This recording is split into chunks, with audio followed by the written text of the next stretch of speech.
Chapter 19. One of the biggest battles of our household was not even mentioned in How to Live Happily on 5 Acres, or The Power of Positive Thinking for that matter. But it had been forecast way back before we had started on the roof, before we had cut the hay. "We'll need good screens," the great forecaster of doom said, "and we'll need lots of fly spray." I had been reading Norman Vincent Peale again, and as usual, I wasn't responding well to negative thinking. "Whatever for, dear? Haven't you noticed all the empty cans of insecticide in the barn? What do you think they were used for?" "I'll see if I can get a county bulletin on that," I thought again. "Probably some kind of substitute." There, I'd said it again. That word that turns Corey purple. He claims it's my middle name, Francis Substitute Gustafsson. He says it's the Scotch word meaning frugal. I say it's the Irish word meaning ingenuity. He claims when I am confronted with the high cost of anything, I always come up with an alternative. I claim that anything used in place of anything else is naturally more economical, especially if it's something we already have on hand. He claims that the biggest headache he ever had, and confidentially he never had any headaches, was when we built our beach house.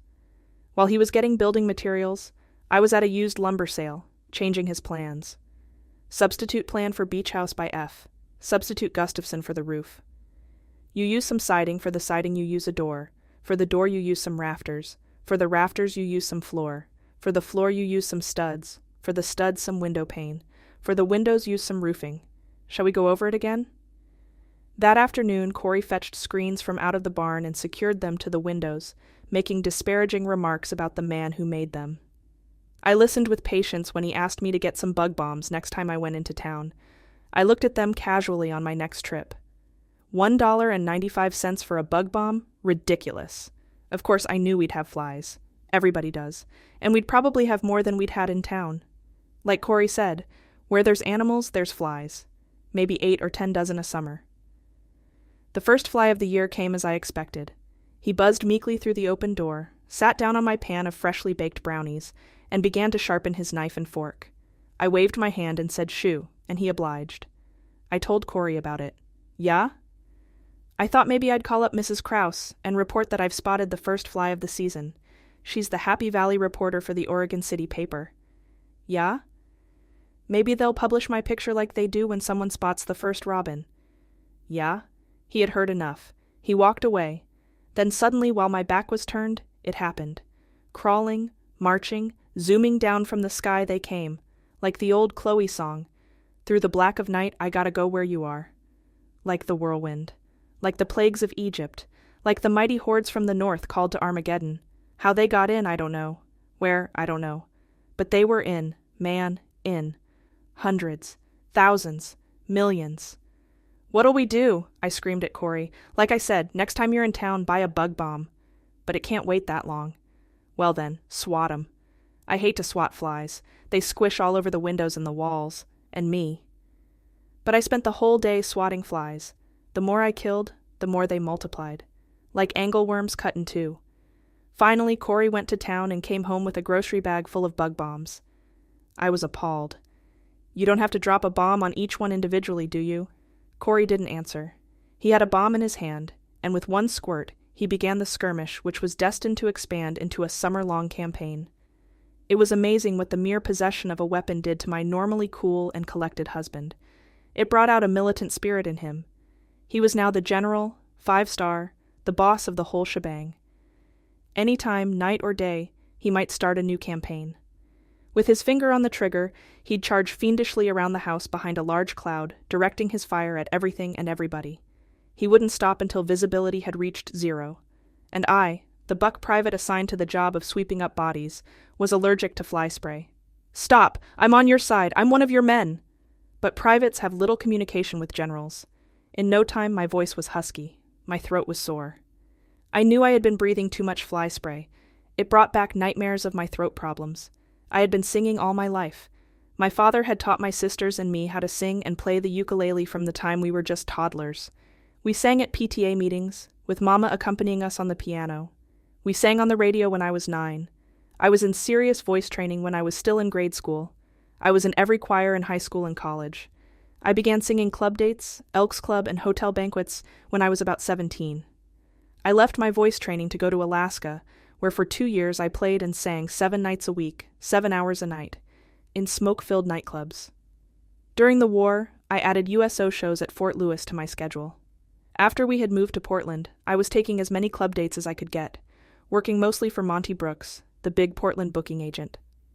I did solo performances at hotel banquets, vaudeville theaters, and I had a regular engagement singing and playing the accordion with his big band that had a government grant to play at the Veterans Hospital.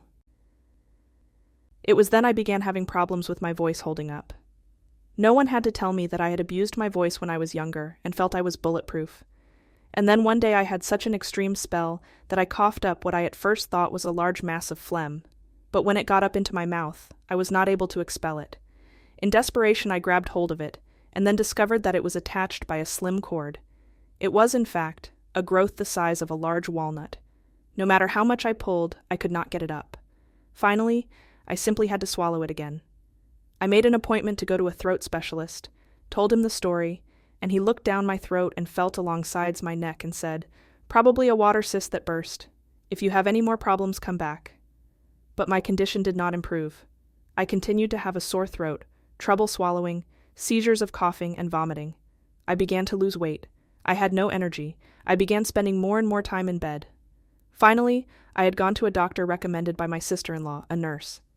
Tests revealed that I was very anemic. I was given antibiotics, blood transfusions, and iron pills.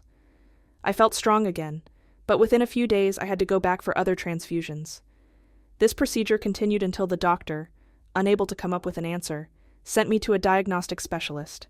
After numerous tests and x-rays, he was unable to come up with a solution. In all this time, I continued to relay my experience with the growth, but no one seemed to see the relevancy in my story. As I continued to go downhill, I was sent to a manual hospital for a week of extensive tests. Every day I was given head-to-pelvic exams. I kept saying, "It's not down there, it's up here." Finally, x-rays revealed what they called a spastic esophagus, and I was questioned about my swallowing bleach, or any other strong substances. I said no, but I had swallowed a growth the size of a large walnut. I think they wrote "not relevant" on my chart, and sent me for more x-rays. I had so much trouble swallowing barium. I told the technician about the growth.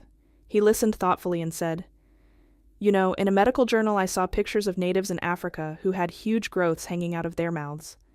Evidently the growths had started growing in their throats, and they had coughed them out and could never get them back down again. So the growth just continued to grow outside their body. I'll bet that's what you have." He conveyed his thoughts to the doctors who ordered an esophagoscopy, which, in layman's terms, is forcing an instrument about the size of a shotgun barrel down the throat. Finally, my story was believed. They realized that the constant loss of blood was because the growth, which they described as being as big around as my wrist, grew from the back of my throat down into the entrance of my stomach where the end was being digested. Because of the rarity of the operation, the surgeon asked permission to have it filmed by the University of Oregon Health and Sciences Hospital. He had at first thought he would have to go through my chest, but at the last minute decided to go through my neck, hoping to spare me complications. None of the doctors ever used the C word, but one nurse said, "You'd better watch that. It'll come back." It was the type of remark that, once planted in the mind, will never go away. After the operation, I immediately regained my strength and began playing and singing again. The Benson Hotel had just remodeled their dinner club and was hiring a 4-piece band. I was hired to sing in the band and play intermissions with Monty Blue, a popular guitar player and singer. I was happy for a steady job, but after a week of singing in a smoky environment, my voice was giving out and I was forced to quit. Arlo had a suggestion. "Ain't you got no flypaper?" I shook my head. I'd never heard of such a thing. Arlo explained about the little cylinders which, when unrolled and tacked to the ceiling, became a sticky curl that attracted flies. Skeptical though I was, I rushed out and bought a dozen, and hung them from strategic locations around the house.